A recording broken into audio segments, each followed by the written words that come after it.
أهلا بكم مشاهدينا الكرام، لسه معاكم في يوم جديد وبيصحبنا في هذه الفقرة الكاتب الصحفي والمحلل السياسي الدكتور أحمد عفيفي. أهلا بكم، صباح الخير. أهلا أستاذ أمل، صباح الخير. بداية من أهم الأخبار، الخطيب واثق من مساندة الجماهير المغربية للأهلي بمونديال الأندية. تعليق حضرتك على هذا التصريح الصادر من الخطيب وهذا الخبر من بوابة أخبار اليوم؟ الحقيقة احنا بنبارك للنادي الأهلي أنه بيشارك للمرة الخامسة في كأس العالم للأندية.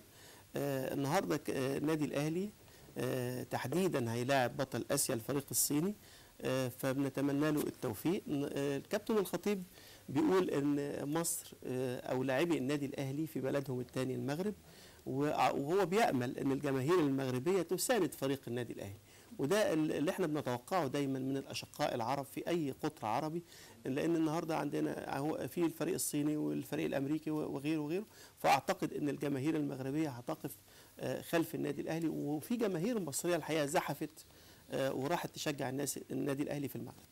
كمان علاقة مصر بالمغرب علاقة جميلة طيبة. وعلاقة طيبة. أيضا ضبط